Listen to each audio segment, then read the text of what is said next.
ಬೆಳಗಾವಿ ಜಿಲ್ಲೆಯಲ್ಲಿ ಬುಧವಾರ ಮಧ್ಯಾಹ್ನ ಸುಮಾರು 1:30 ಗಂಟೆಯಿಂದ 1:35ಕ್ಕೆ sugar factory Inamdar sugar factory Murugodu Maragumbi village ಹತ್ರ ಇರುವ ಒಂದು ಶುಗರ್ ಫ್ಯಾಕ್ಟ್ರಿ ಇನಾಮ್ದಾರ್ ಶುಗರ್ ಫ್ಯಾಕ್ಟ್ರಿಯಲ್ಲಿ ಒಂದು ಘಟನೆ ಅಪಘಾತ ಆಗಿದೆ. ಆ ಅಪಘಾತದಲ್ಲಿ ಒಂದು ಬಾಯ್ಲರ್ ಕಡೆಯಿಂದ ಕಾನ್ಸಂಟ್ರೇಟೆಡ್ ಶುಗರ್ ಲಿಕ್ವಿಡ್ ಹೋಗುವುದಲ್ಲಿ ಒಂದು ವಾಲ್ವಲ್ಲಿ ಸಮಸ್ಯೆ ಇದೆ ಅಂದರೆ ಹೇಳ್ತಾಯಿದ್ರು.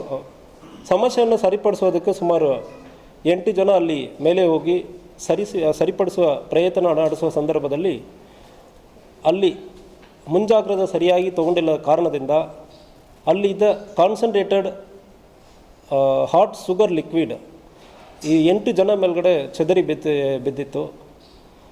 ತಕ್ಷಣ ಅಲ್ಲಿಂದು ಸ್ವಲ್ಪ ಟೈಮಲ್ಲಿ ಮೇಲೆ ಎಂದು ಕೆಳಗೆ ಇದು ಆಗಿರೋದು ಸುಮಾರು ಒಂದು 4 ಫ್ಲೋರ್ ಹೈಟ್ಗಿಂತ ಮೇಲೆ ಅಲ್ಲಿ ಆಗಿರುತ್ತದೆ.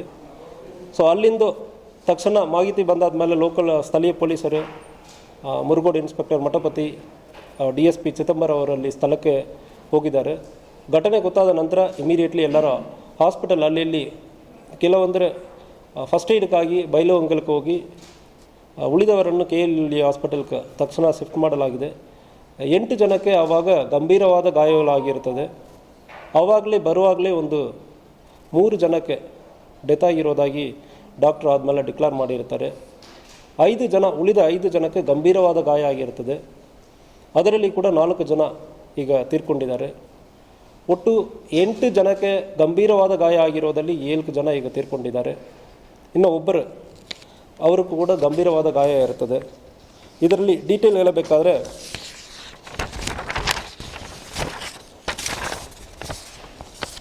ಅಕ್ಷಯ್ ಸುಭಾಷ್ ಇವರಿಗೊಂದು 48 ವಯಸ್ಸು, ಇವರು ಬಾಲ್ಕೋಟೆಯವರು. ದೀಪಕ್ ನಾಗಪ್ಪ ನಮ್ಮ ಬೈಲಹೊಂಗಲ್ ಬೆಳಗಾವಿಯವರು. ಸುದರ್ಶನ್ ಮಹಾದೇವ್ ಇವರು ಖಾನಾಪುರ ಬೆಳಗಾವಿ. ಮಂಜುನಾಥ್ ಮಡಿವಾಳಪ್ಪ ಬೈಲಹೊಂಗಲ್ ಬೆಳಗಾವಿ. ಮಂಜುನಾಥ್ ಗೋಪಾಲ್ ಇವರು ಅತ್ನಿ ತಾಲೂಕು ಬೆಳಗಾವಿ. ಗುರುಪಾದಪ್ಪ ಜಮಖಂಡಿ ಬಾಗಲಕೋಟೆ ಜಿಲ್ಲೆ. ಭರತೇಶ್ ಬಸಪ್ಪ ಇವರು ಗೋಕಾಕ್ ತಾಲೂಕು ಬೆಳಗಾವಿ ಡಿಸ್ಟಿಕ್. ಗಂಭೀರವಾದ ಗಾಯಪಡಿಸಿ ಈಗ ಆಸ್ಪತ್ರೆಯಲ್ಲಿ ಚಿಕಿತ್ಸೆಯಲ್ಲಿರುವವರು ರಾಘವೇಂದ್ರ ಮಲ್ಲಪ್ಪ ಇವರು ಬೆಳಗಾವಿ ಜಿಲ್ಲೆಯವರು. ಇವರಿಗೆ ಈಗ ತೀವ್ರ ಚಿಕಿತ್ಸೆ ICU ಯೂನಿಟಲ್ಲಿದ್ದಾರೆ. ಈ ಘಟನೆ ಸಂಬಂಧವಾಗಿ ನಮ್ಮ ಪೊಲೀಸ್ ಠಾಣೆಯಲ್ಲಿ ಆಲ್ರೆಡಿ FIR ದಾಖಲಾಗಿದೆ, ವಿಚಾರಣೆ ನಡೀತಾ ಇದೆ.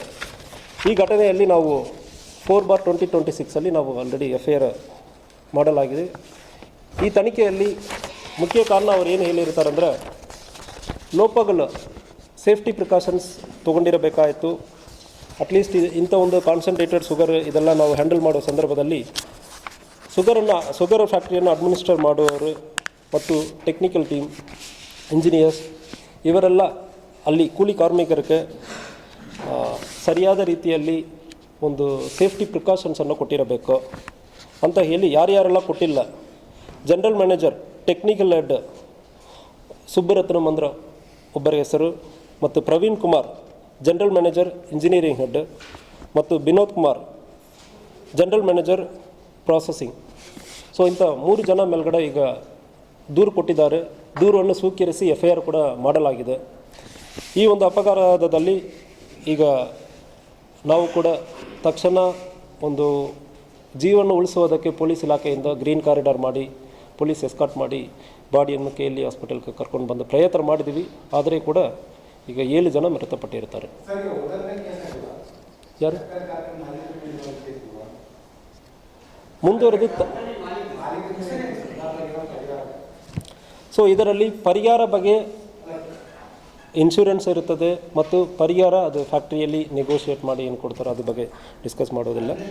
ಈಗ ಇದಕ್ಕೆ ಜವಾಬ್ದಾರಿ ಒಂದು ಟೀಮ್ ಇರ್ತದೆ. ಅಂದರೆ ಯಾರ್ಯಾರು ಜವಾಬ್ದಾರಿ ಅಂದರೆ ಪ್ರೈಮ ಫೇಸಿ ನಮಗೆ ಇಮಿಡಿಯೇಟ್ಲಿ ಯಾರು ತಕ್ಷಣ ಕ್ರಮ ಕೈಗೊಳ್ಳಬೇಕಂದ್ರೆ ಒಂದು ಕೆಲಸ ಮಾಡಬೇಕಾಗಿರುವ ಸಂದರ್ಭದಲ್ಲಿ ಟೆಕ್ನಿಕಲ್ ಟೀಮ್ದು ಇಮಿಡಿಯೇಟ್ ರೆಸ್ಪಾನ್ಸಿಬಿಲಿಟಿ, ಅಲ್ಟಿಮೇಟ್ ರೆಸ್ಪಾನ್ಸಿಬಿಲಿಟಿ ಅಂದರೆ ಇನ್ನೊಂದು ಬರ್ತದೆ.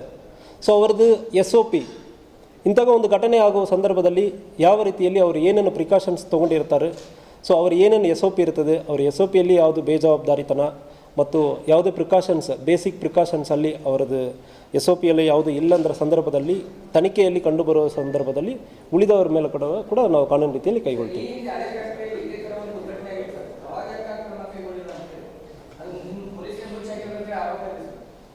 ಸೊ ಯಾವಾಗ ಆಗಿದೆ ಅಂದ್ರೆ ಆ ಘಟನೆ ಬಗ್ಗೆ ಈಗ ನಾನು ಚಾರ್ಜ್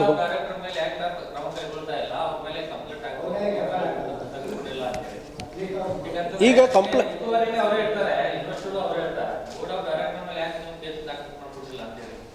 ಸೊ ಇದರಲ್ಲಿ ಎರಡು ವಿಚಾರ, ಒಂದು ಅಲ್ಟಿಮೇಟ್ ರೆಸ್ಪಾನ್ಸಿಬಿಲಿಟಿ ಮತ್ತು ಇಮಿಡಿಯೇಟ್ ರೆಸ್ಪಾನ್ಸಿಬಿಲಿಟಿ. ಈಗ ನಾವು ಈ ಆಫೀಸಲ್ಲಿ ಇರ್ತೀವಿ ಅಂದರೆ ಇಲ್ಲಿಂದ ಸ್ಟೇಷನಲ್ಲಿ ಒಂದು ತಪ್ಪು ನಡೀತದಂದರೆ ultimately immediately sub inspector will be responsible. ಒಂದು ವೇಳೆ ಡಿ ಎಸ್ ಪಿಗೆ ಅದು ಗಮನಕ್ಕೆ ಇದ್ದು ಕ್ರಮ ಕೈಗೊಂಡಿಲ್ಲ ಅಂದರೆ ಡಿ ಎಸ್ ಪಿ ಇದು ತಪ್ಪು ಇರುತ್ತದೆ. ಎಸ್ ಪಿ ಗಮನದಲ್ಲಿ ಇದ್ದು ಮಾಡಿಲ್ಲ ಅಂದರೆ ಎಸ್ ಪಿದು ಅಲ್ಟಿಮೇಟ್ಲಿ ನೆಗ್ಲಿಜೆನ್ಸ್ ಬರ್ತದೆ. ಸೊ ಯಾರ್ದು ನೆಗ್ಲಿಜೆನ್ಸ್ ಬರುತ್ತೆ ಅಂದರೆ ಮುಂದೆ ನಾವು ಸೇರಿಸ್ತೀವಿ. ಈಗ ಅವರು ಕಂಪ್ಲೇಂಟಲ್ಲಿ ಕೊಟ್ಟಿರೋರನ್ನು ಸೇರಿಸಿದ್ದೀವಿ.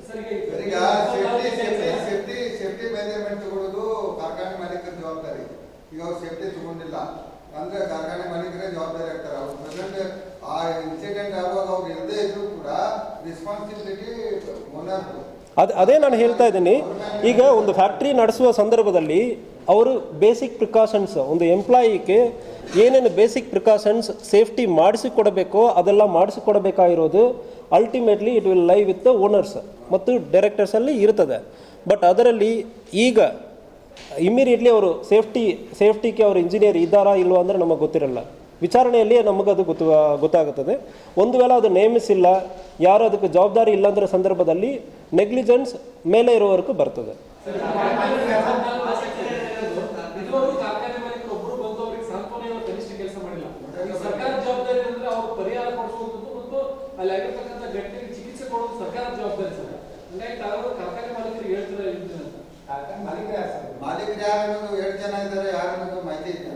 ಸೊ ಫ್ಯಾಕ್ಟ್ರಿ ಮಾಲೀಕರ ಬಗ್ಗೆ ಇನ್ನೂ ವಿಚಾರಣೆ ನಡೆಸಿಲ್ಲ. ಇನಾಮದಾರ್ ಅಂದ್ರೆ ಅವರು ಫ್ಯಾಕ್ಟ್ರಿ ಹೆಸರಲ್ಲಿಂದ ಗೊತ್ತಾಗಿದೆ. ಬಟ್ ಮುಂದಿನ ತನಿಖೆಯಲ್ಲಿ ನಾವು ಕಂಪ್ಲೀಟ್ ಆಗಿ ಯಾರ್ಯಾರು ಇದರಲ್ಲಿ ಅಫಿಷಿಯಲಿ ಯಾರ್ಯಾರು ಇರ್ತಾರೆ ಇದ್ರ ಬಗ್ಗೆ ಎಲ್ಲ ನಾವು ಇನ್ಫಾರ್ಮೇಷನ್ ಕಲೆಕ್ಟ್ ಮಾಡಬೇಕು. ಸೊ ಇದು ಬರೀ ಯಾವುದು ಇನ್ನೂ ಅರೆಸ್ಟ್ ಆಗಿಲ್ಲ. ಸೊ ಇದರಲ್ಲಿ ಸೆಕ್ಷನ್ಸ್ ಕೂಡ ನಾವು ಈಗ ಬ್ರೀಫ್ ಮಾಡಬೇಕಾಗುತ್ತದೆ. ಇಲ್ಲ, ಕಾಗ್ನಿಸಬಲ್ ಅಫೆನ್ಸ್, ಒಂದು ನಿಮಿಷ. ಕಾಗ್ನಿಸಬಲ್ ಅಫೆನ್ಸ್ಗೆ ನಾವು FIR ಮಾಡೋಕ್ಕೆ ಬರ್ತದೆ. ಅದಕ್ಕೆ 125 ಅಲ್ಲಿ rash and negligence act, endangering personal safety, ಈ ಸೆಕ್ಷನಲ್ಲಿ ಒಂದು ಮಾಡಿದ್ದೀವಿ. 289 negligent conduct with respect to machinery conduct ಮಾಡುವಾಗ ನೆಗ್ಲಿಜೆಂಟ್ ಆಗಿ ಆಗುವ ಸಂದರ್ಭದಲ್ಲಿ ಏನಾಗುತ್ತೆ ಅಂದರೆ ಅದಕ್ಕೂ ಒಂದು 106 causing death by negligence. So ಈ 3 ಸೆಕ್ಷನ್ ಅಡಿಯಲ್ಲಿ ನಾವು ಮಾಡಿದ್ದೀವಿ. ಇನ್ನೂ ಯಾವುದು ಮುಂದುವರೆದು ಬೇರೆ ಯಾವುದು ಬೇಜವಾಬ್ದಾರಿತನ ಯಾವುದು ಇರೋ ಸಂದರ್ಭಗಳಲ್ಲಿ ಇನ್ನು ಫ್ಯಾಕ್ಟ್ರಿ ಆ್ಯಕ್ಟಲ್ಲಿ ಯಾವುದು ನೆಗ್ಲಿಜೆನ್ಸ್ ಇದೆ ಅಂದರೆ ಸಂಬಂಧಪಟ್ಟ ಇಲಾಖೆಯಲ್ಲಿ ಕೂಡ ಬಂದು ತನಿಖೆ ನಡೆಸ್ತಾರೆ. ಕಾಂಪನ್ಸೇಷನ್ ಬಗ್ಗೆ ಬೇರೆ ಬೇರೆ ಕಾಂಪನ್ಸೇಷನ್ ಯಾವ ರೀತಿಯಲ್ಲಿ ಕಾಂಪನ್ಸೇಷನ್ಗೆ ಬೇರೆ ಬೇರೆ ಪ್ರೊವಿಷನ್ಸ್ ಇರುತ್ತದೆ. ಇನ್ಶೂರೆನ್ಸ್ ಇರಲಿ, ಅವರ ರೆಗ್ಯುಲರ್ ಇನ್ಶೂರೆನ್ಸ್ ಇರಲಿ, ಇಂಥಾಗ ಅವರ ಕಂಪನಿಯಲ್ಲಿ ಏನು ಪಾಲಿಸಿ ಫಾಲೋ ಮಾಡಿದ್ದಾರೆ ಮತ್ತು ಗೌರ್ಮೆಂಟ್ಲಿಂದ ನಾರ್ಮ್ಸ್ ಪ್ರಕಾರ ಅವರು ಫಾಲೋ ಮಾಡಿಲ್ಲ ಅಂದರೆ ಅವ್ರ ಕೈಯಲ್ಲಿಂದ ಕೊಡಬೇಕಾಗುತ್ತದೆ ಕಾಂಪನ್ಸೇಷನ್ಸ್.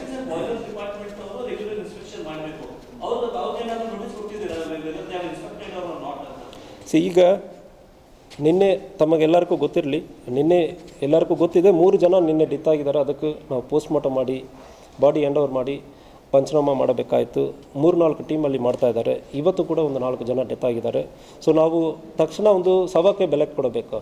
ಅದನ್ನು ಕಳಿಸಿ ಅಲ್ಲಿ ಒಂದು ಡೆತ್ ಆಗಿರೋದು ಒಂದು ಅನಾಮತ ಆಗಿದೆ, ಅದು ಗೌರವದಿಂದ ಆ ಬಾಡಿಗೆ ಅಟ್ಲೀಸ್ಟ್ ನಾವು ಬೆಲೆ ಕೊಡಬೇಕು. ನಾವು ಈಗ ತನಿಖೆಯಲ್ಲಿ ಅವರು ಮಾಡುವ ಸಂದರ್ಭದಲ್ಲಿ ಇದು ಡಿಲೇ ಆಗಬಾರದು. ಇಲ್ಲಿ ಬಂದಿರೋರು ನೊಂದವರು ಆಲ್ರೆಡಿ ನೊಂದಿದ್ದಾರೆ, ಇದು ಡಿಲೇ ಆಗಬಾರ್ದು ಅಂದರೆ ಇದರಲ್ಲಿ ಈಗ ಕಾನ್ಸಂಟ್ರೇಟ್ ಮಾಡ್ತಾ ಇದ್ದೀವಿ. ಮುಂದಿನ ತನಿಖೆ ಇಮಿಡಿಯೇಟ್ಲಿ ತಕ್ಷಣ ನಾವು ಮಾಡ್ತೀವಿ.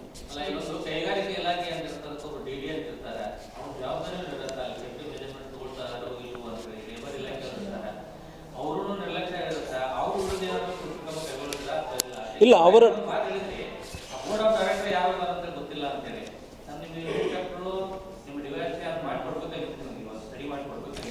ಈಗ ಒಂದು ನಿಮಿಷ ಗೊತ್ತಿಲ್ಲ ಅಂದರೆ ಇಲ್ಲ, ಅರ್ಥ ಮಾಡ್ಕೊಳ್ಳಿ. ಹೊಸ ಆಫೀಸರ್ ಇಲ್ಲಿ ನಾವು ಈ ಜಿಲ್ಲೆಗೆ ಒಂದು ಇನ್ಚಾರ್ಜ್ ಆಗಿರೋ ಸಂದರ್ಭದಲ್ಲಿ ಒಂದು ತಪ್ಪು ಮಾಹಿತಿ ಕೊಡ್ತಂದ್ರೆ ಕೂಡ ಅದು ಸರಿ ಇರಲ್ಲ. ಯಾವುದೋ ಒಂದು ನಮ್ಮ ಇನ್ಸ್ಪೆಕ್ಟ್ರ್ ಅವರು ಇರಬಹುದು ಇವರು ಇರಬಹುದು ಅಂದ್ರೆ ಮಾಹಿತಿ ಕೊಡುವುದು ನಾನು ಮಾತಾಡೋಕ್ಕಾಗಲ್ಲ. Officially I have to get the documents. ಇಲ್ಲಾಂದರೆ ನಾನು ಮಾತಾಡೋದು you take it on paper. Sir, representative of the government ನಾನು ಮಾತಾಡ್ತಾ ಇದ್ದೀನಿ. ಸೊ ನನಗೆ ಗೊತ್ತಿರ್ತದೆ ಇವರು ಇರ್ತಾರೆ ಅಂದರೆ ಗೊತ್ತಿದೆ, ಅದೆಲ್ಲ ನಾವು ಮಾತಾಡೋಕ್ಕಾಗಲ್ಲ. ಅಫಿಷಿಯಲಿ ಬಂದಾದಮೇಲೆ ಈಗ ಉದಾಹರಣೆಗೆ ಡಾಕ್ಯುಮೆಂಟ್ ರಿಸೀವ್ ಮಾಡಿ ಆದಮೇಲೆ ಅವರ ಇನ್ಸ್ಪೆಕ್ಷನ್ ಮಾಡಿದಾರಾ ಮಾಡಿಲ್ವ ಅಂದರೆ ಅದಾದಮೇಲೆ ಕನ್ಫರ್ಮ್ ಮಾಡ್ತೀವಿ. ಓವರಲ್ಲಿ ಯಾರು ಬಂದು ಇನ್ಸ್ಪೆಕ್ಷನ್ ಆಗಿಲ್ಲ ಅಂದರೆ ಇಲ್ವಾಗ ಅದು ನಾನು ಇಲ್ಲಿ ಪ್ರೆಸ್ ಮೀಟಲ್ಲಿ ಹೇಳೋಕ್ಕಾಗಲ್ಲ.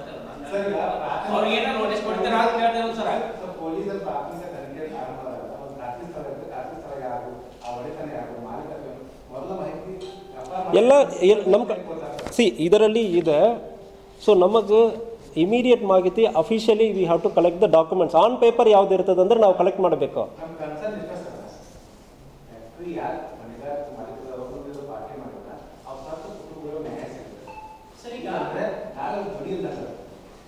ಇಲ್ಲ, ಇದು ಮಾಡ್ತೀವಿ, 100% ನಾವು ಮಾಡ್ತೀವಿ. ಮಾಲೀಕರ ಹೆಸರು ಯಾಕೆ ಕೇಳ್ತಾ ಇದೆ ಅಂದ್ರೆ 7 ಜನ ಸಾಯು ಸ್ಥಿತಿಯಲ್ಲಿ ಇದ್ರು, ನರಳ್ತಾ ಇದ್ರು, ಯಾರೊಬ್ರು ಮಾಲೀಕರು ಬರ್ಲಿಲ್ಲ. ಮಾಲೀಕರಿದ್ದವ್ರು ಯಾರು ಇಂಥವರೇ ಮಾಲೀಕರಿದ್ರು ಬರ್ಲಿಲ್ಲ ಅನ್ನೋಂಥ ಜನರಿಗೆ ಮೆಸೇಜ್ ಹೋಗಿಲ್ಲ ಅನ್ನೋ ಸಲ ಕೇಳ್ತಾ ಇದ್ದೀವಿ. ನಮಗೇನು ಇಲ್ಲ ಅರ್ಥ ಮಾಡ್ಕೊಳ್ಳಿ, ನಿಮ್ಮ ಉದ್ದೇಶ ಒಳ್ಳೆಯದಿದೆ. ಸೊ ನೀವು ಹೇಳೋ ಪ್ರಶ್ನೆ ಸರಿ ಇದೆ. ಒಂದು ಅನಾಹುತ ಆಗೋ ಸಂದರ್ಭದಲ್ಲಿ ತಕ್ಷಣ ನಾನು ಕೂಡ ಊಟ ಮಾಡಿಕೊಂಡಿರೋ ಸಂದರ್ಭದಲ್ಲಿ 1:15 ನಾವು 1:45 ಊಟ ಮಾಡಿಕೊಂಡಿರೋ ಸಂದರ್ಭದಲ್ಲಿ ಕಾಲ್ ಬಂದಾದ್ಮೇಲೆ ತಕ್ಷಣ ನಾವು ಬಂದಿದ್ದೀವಿ. ಇಮಿಡಿಯೇಟ್ಲಿ ಐ ಥಿಂಕ್ ಎಲ್ಲರೂ ಬರೋದಕ್ಕೆ ಮುಂಚೆ ನಾನು ಸ್ಥಳಕ್ಕೆ ಬಂದೆ. ಸುವರ್ಣಸೌಧದಲ್ಲಿ ಇದೆ, ಅಲ್ಲಿಂದ ತಕ್ಷಣ ನಾನು ಇಲ್ಲಿ ಬಂದೆ. So we have to value the lifes. ಜನರಿಗೆ ಇಲ್ಲ ನಮ್ಮ ಬಗ್ಗೆ ಅಂದ್ರಲ್ಲ, ಎಲ್ಲರೂ ಮಾಡಬೇಕು. So you have to criticise. ಅದರಲ್ಲಿ ಏನೋ ನಾವು ತಪ್ಪಂದ್ರೆ ಹೇಳ್ತಾ ಇಲ್ಲ, ಅದು ನಿಮ್ಮ ಜವಾಬ್ದಾರಿ ಇರ್ತದೆ. ಬಟ್ ಪ್ರೊಫೆಷನಲ್ ಇನ್ವೆಸ್ಟಿಗೇಷನ್ ನಮ್ಮ ಜವಾಬ್ದಾರಿ, ನಾವು ಪ್ರೊಫೆಷನಲ್ ಆಗಿ ಮಾಡಬೇಕು.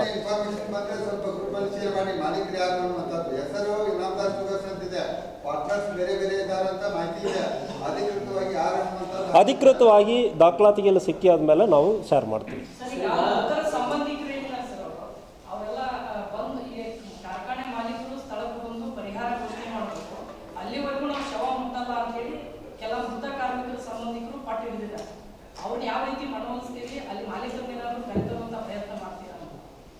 ಸೊ ಪ್ರೊಫೆಷ್ನಲಿ ಇನ್ವೆಸ್ಟಿಗೇಷನ್ ಬಗ್ಗೆ ದಯವಿಟ್ಟು ಪ್ರಶ್ನೆ ಮಾಡಿ. ಇದೆಲ್ಲ ಇನ್ವೆಸ್ಟಿಗೇಷನ್ ಪಾರ್ಟಲ್ಲಿ ಬರಲ್ಲ, ಬಟ್ ನಾವು ಮಾತಾಡ್ತೀವಿ. ನಾವು ಅವ್ರಿಗಾಗಿ ನಾವು ಇದ್ದೀವಿ. ನಾನು ತಕ್ಷಣ ಈ ಘಟನೆ ಆದ ತಕ್ಷಣ ನಾನು ಬಂದಿರೋದಕ್ಕೆ ಉದ್ದೇಶ ಸಿಂಪಲ್. ಯಾರೋ ಒಬ್ಬರ ನಾವು ಬದುಕೋಕ್ಕಾಗುತ್ತಂದ್ರೆ ನಮ್ಮಲ್ಲಿಂದ ಒಬ್ಬರಿಗೆ ಬದುಕೋಕ್ಕಾಗುತ್ತಾ, ನಮ್ಮಲ್ಲಿಂದ ಒಂದು ಎಸ್ಕಾರ್ಟ್ ಕೊಟ್ಟು ಬೇಗ ಹಾಸ್ಪಿಟಲ್ಗೆ ಬರೋದಕ್ಕೆ ಕರ್ಕೊಂಡು ಬಂದು ಯಾರೋ ಒಬ್ಬರು ಉಳಿಸೋದಕ್ಕಾಗುತ್ತೆ ಅಂದರೆ ನಾವು ಪ್ರಯತ್ನ ಮಾಡಿದ್ದೀವಿ. ಇದು ನಮ್ಮ ಜವಾಬ್ದಾರಿ. ತಕ್ಷಣ ನಾನು ಅಡಿಷನಲ್ SP ಅವ್ರು ಕೇಳಿದೆ. ಅದ್ರ ಬಗ್ಗೆ ಇಲ್ಲ, ನಾವು ತಗೊಳ್ತೀವಿ.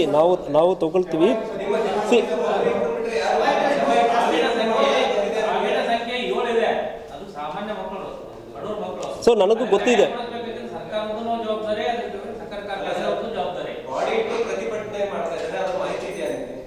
ಸೊ ಮಾಹಿತಿ ಇದೆ, ನಾವು ಮಾತಾಡ್ತಾ ಇದ್ದೀವಿ. ಇದ್ರ ಬಗ್ಗೆ ಅವ್ರಿಗೆ ನ್ಯಾಯ ಸಿಗಬೇಕು, ಕಾನೂನು ರೀತಿಯಲ್ಲಿ ನ್ಯಾಯ ಸಿಗಬೇಕು, ಒಂದು ಮಾನವೀಯತೆಯ ರೀತಿಯಲ್ಲಿ ನ್ಯಾಯ ಸಿಗಬೇಕು. ನಾವು ಮಾತಾಡ್ತಾ ಇದ್ದೀವಿ. ಅಫಿಷಿಯಲಿ ನಾನು ಪ್ರತಿಯೊಂದು ಮಾಹಿತಿಯನ್ನು ನಾನು ಕೊಡೋಕ್ಕಾಗಲ್ಲ. ಸೊ ನಾವು ಕೂಡ ಮೇಲ್ಮಟ್ಟದಲ್ಲಿ ಮಾತಾಡ್ತಾ ಇದ್ದೀವಿ.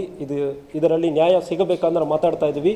ಸೊ ಇನ್ವೆಸ್ಟಿಗೇಷನ್ನು ಕಾನೂನು ರೀತಿಯಲ್ಲಿ ಮಾಡ್ತೀವಿ. ಜೊತೆಗೆ ಮಾನವೀಯತೆಯ ರೀತಿಯಲ್ಲಿ ಪೊಲೀಸ್ ಇಲಾಖೆಯಿಂದ ಮತ್ತು ಗೌರ್ಮೆಂಟ್ ಕಡೆಯಿಂದ ಏನೇನು ಮಾತಾಡಬೇಕು ನಾವು DC ಅವ್ರಿಗೆ ಮಾತಾಡಿ, ಉಳಿದ ಇಲಾಖೆಗಳ ಕಡೆ ಮಾತಾಡಿ ಅವ್ರಿಗೆ ಏನು ಮಾಡೋಕ್ಕಾಗುತ್ತದೋ ಅದು ಕೂಡ ನಾವು ಮಾಡ್ತೀವಿ. ನಾವು ಈಗ ಯಾರು ತೀರ್ಕೊಂಡಿದ್ದಾರೋ ಅವ್ರ ಪಕ್ಕ ನಾವು ನಿಂತ್ಕೊಂಡಿದ್ದೀವಿ. ಪೊಲೀಸ್ ಇಲಾಖೆ ಅವ್ರ ಪಕ್ಕ ನಿಂತ್ಕೊಂಡಿದೆ.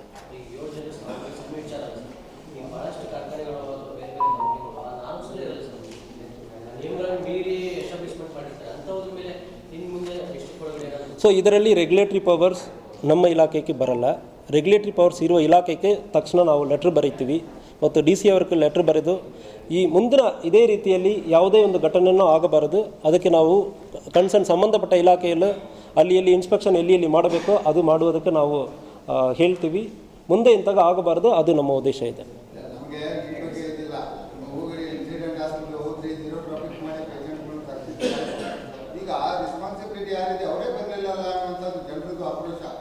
ಅವ್ರು ಬರಬೇಕಾಗಿತ್ತು ಅನ್ನುವಂಥದ್ದು ಒಬ್ರು ಇಲ್ಲ. ಈಗ ಮಾಲೀಕರು ಯಾರು 8 ಜನ ಪಾರ್ಟ್ನರ್ಸ್ ಇದ್ದಾರೆ ಅನ್ನೋದು ಜನರಿಗೆ ಗೊತ್ತಾಗಬೇಕು. ಅದ್ರ ಸಲುವಾಗಿ ನಾವು ಕೇಳ್ತಾ ಇದ್ದೀವಿ, ಆ ಮಾಲೀಕರು officially will collect the records. ಸಿಕ್ಕಿ ಆದಮೇಲೆ ನಿಮಗೆ ಶೇರ್ ಮಾಡ್ತೀವಿ. Thank you.